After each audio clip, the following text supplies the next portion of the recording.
In this video, we're gonna find out if you should buy a Mazda CX90 versus a Lexus TX or even a Toyota Grand Highlander. So one of the most important things you guys look out for on these SUVs is trunk space with all the seats up, because it's very important. So with the seats up, you won't get as much as the TX or the Grand Highlander, which those are known for fitting 7 carry-ons stacked above each other because of the large opening, but you still get good room. I'd say more than the regular Grand Highlander, if that puts it into perspective.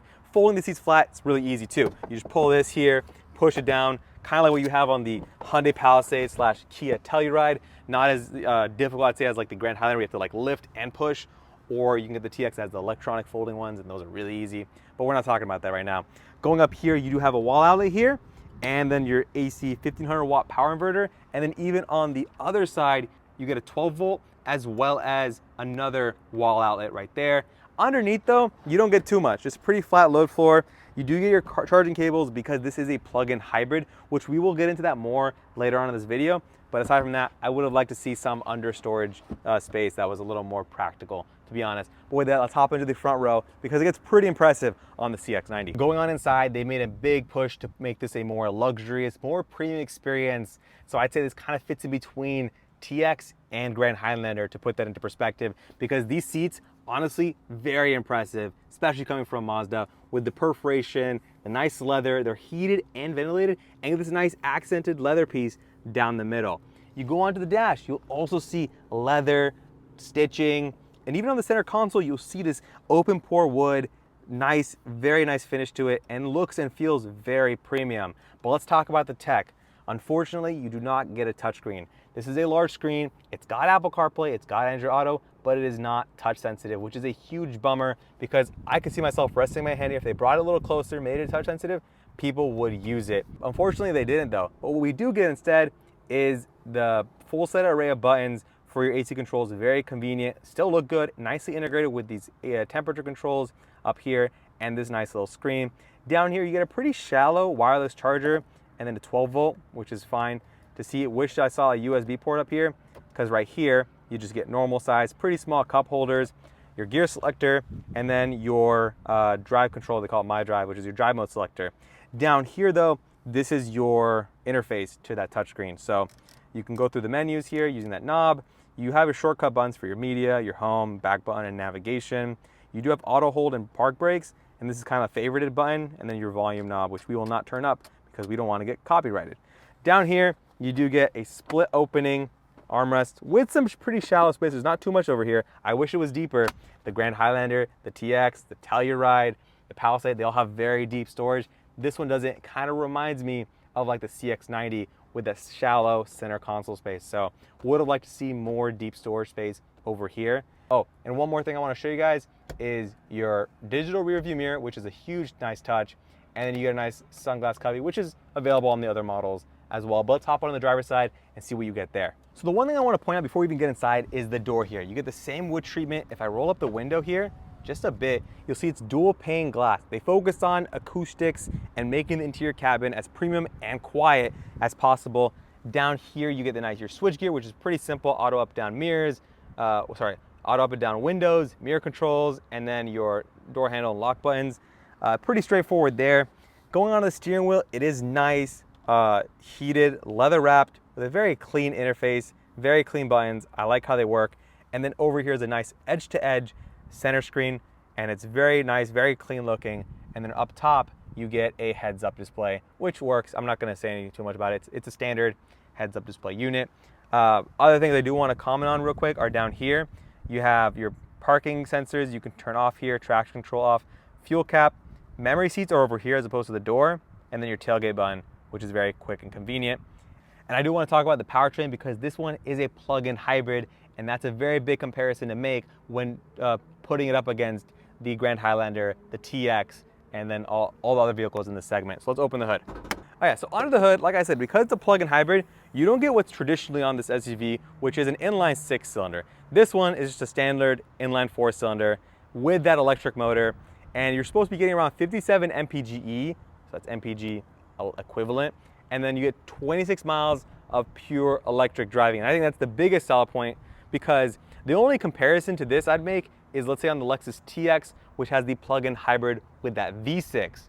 and that one is more performance and efficiency because you get a V6 and that can tow 5,000 pounds. I think this one's limited to 3,500 pounds, so I think that one obviously takes the cake. But honestly, the only other option you end up with as far as hybrid is like a Grand Highlander with the 2.4 liter turbo as well as the electric motor, all-wheel drive system.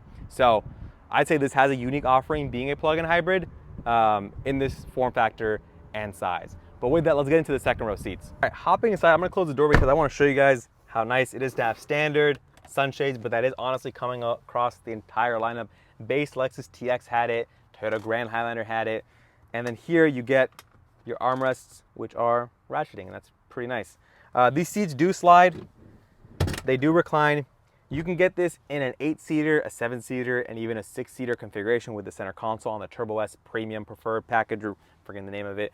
But on this one, unfortunately, you just get this little kind of cup holder setup. It's clever, it's not the best. I'll be honest, I want to see something better, especially because these cup holders will be used. Kids will be putting their drinks in here for sure. As far as AC controls, nice and clean, very nice layout, heated seats, 2 USB-Cs. I like to see that it's across the entire cabin, even the second row, and then your vents here. I didn't show you guys, but like the seats, they slide, they recline. Good range of motion here. You can enjoy the nice panoramic sunroof when you're fully reclined. And then to get into the third row, you just lift this here, and then we're gonna have to fold those seats up real quick. All right, I'm gonna be honest with you guys, not as much room as the Grand Highlander. I'm gonna push this forward here, lift this up so I could sit comfortably, and I wouldn't be able to sit behind myself. I think this is more catered to kids. This does sit 3 people. On the TX, it only sits 2 people. On the Grand Highlander, you could fit 3. Same thing with the Palisade, same thing with the Telluride.